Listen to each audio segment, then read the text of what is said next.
இயற்கை விவசாயத்தை நம்புவோம். கண்டிப்பா நல்லா இருப்போம். சார், நான் ஈரோடு மாவட்டம் பாசூர்லேருந்து பேசுறேங்க சார். நான் முதல்லயே உங்கட்ட பேசியிருக்கிறேன். நெறைய எனக்கு விளக்கம் குடுத்துருக்கிறீங்க. ஆ சார், இந்த எலந்தை பெரிய எலந்தை இருக்குதுல்லங்க சார், அது வச்சு இப்ப 2 வருஷம், 3 வருஷம் ஆயிடுச்சுங்க சார். நல்லா காய்க்குதுங்க. ஆனா என்ன ஆகுது, அந்த காய் வந்து சாப்பிடறக்கு ஆகலைங்க. காய்னா அந்த கொஞ்சம் திரண்டு பழுக்கிற ஸ்டேஜ் ஆகுறப்ப பார்த்தீங்கன்னா, உள்ள ஃபுல்லா புழுவுங்க சார். ஒரு காய் கூட வந்து புழு இல்லாம இல்லைங்க. ஆனா டேஸ்ட்டா இருக்குதுங்க. அதனால இப்ப வந்து அந்த மாமரமெல்லாம் கவாத்து பண்றப்ப வந்து இந்த எலந்த மரத்தையும் மொட்டையாவே வெட்டிட்டேங்க சார். இப்ப அது வந்து தழைஞ்சு வந்ததுன்னா, அது புழுவு வராம இருக்கறக்கு நம்ம இப்பவே ஏதாச்சும் உரத்துக்கு வேருக்கு ஏதாவது குடுக்கணுமா எப்படிங்க சார்? அதே மாரி மாம்பழமும் அப்படிதான் ஆயிடுச்சுங்க சார் இந்த வருஷம். போன வருஷம் தான் காப்பு கூப்பிட்டாங்க. போன வருஷம் நல்லா இருந்தது. இந்த வருஷம் காய்ச்ச இமாம் பசந்த், நெறைய வெரைட்டி ஒரு 2, 3 வெரைட்டி வச்சிருக்குங்க சார். மல்கோவா இது எல்லாமே.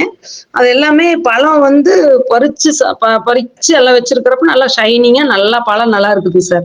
கட் பண்ணோம்னா உள்ள ஃபுல்லா புழுவுங்க சார் அதே மாரி.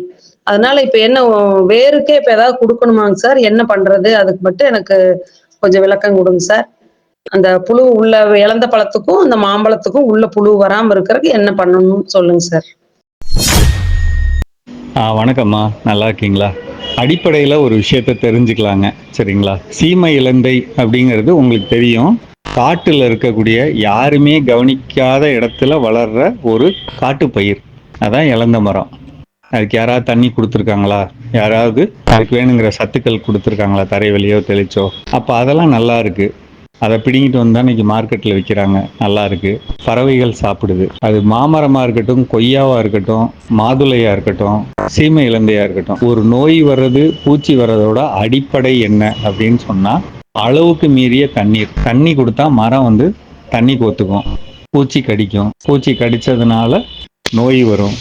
இந்த பயிரை சீக்கிரம் கடிக்கலான்னு சொல்லிட்டு பூச்சி போய் உட்காரும், முட்டை போடும், பொறிஞ்சு வரும். பொறிஞ்ச புழு உள்ளே போகும். உள்ளே போயிட்டு அதோட சாணத்தை வச்சு ஓட்டையை மூடிடும்.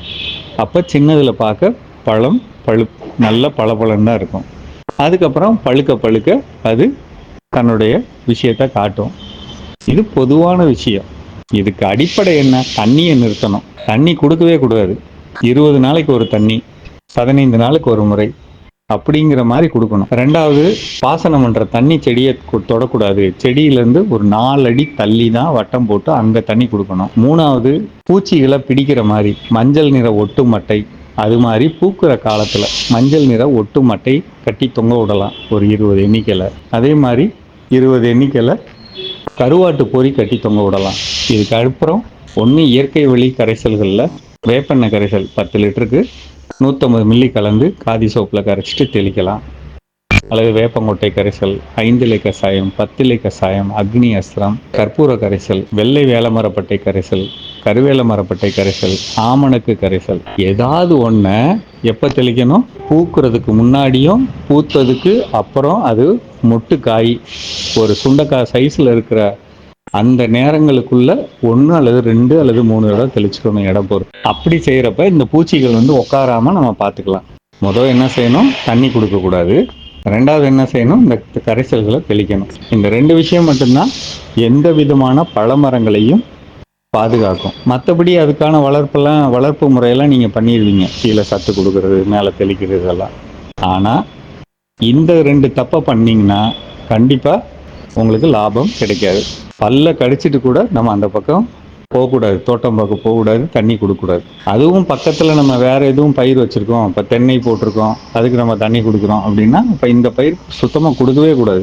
தேவையை பொறுத்து கொடுக்கணும். காய்ந்த நிலைமையில தான் அதை வச்சிருக்கணும். அளவுக்கு மீறி கவனம் பண்ணுறது தப்பு. ஒன்று.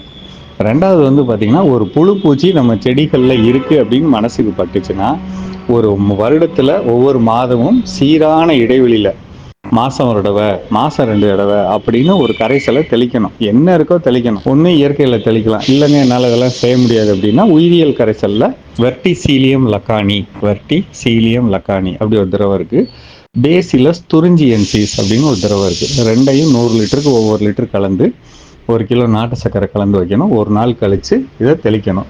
மாதம் ஒரு தடவை, மாதம் 2 தடவை, எது முடியும் அப்படி செய்யணும். முக்கியமாக பூக்கிற காலங்களில் அவசியம் செய்யணும். 15 நாளுக்கு ஒரு முறை, 12 நாளைக்கு ஒரு முறை, 10 நாளைக்கு ஒரு முறை செஞ்சுக்கிட்டா எந்த விதமான தொல்லை இல்லாத பயிரை எடுக்கலாம். இந்த கவனம் மட்டும் வைங்க. செடிகளை நோய் இல்லாமல் பார்த்துக்கணும். சரிங்களா? மழை பெய்கிற காலமாக இருந்தாலும் இந்த மாதிரி நிலங்களில் தண்ணி தேங்குதுன்னா அதை எடுத்து விடுறதுக்கு என்ன வழி அதை பார்த்துக்கணும். சரிங்களா? இயற்கை விவசாயம்னா இப்படி தான் பண்ணணும். நன்றி.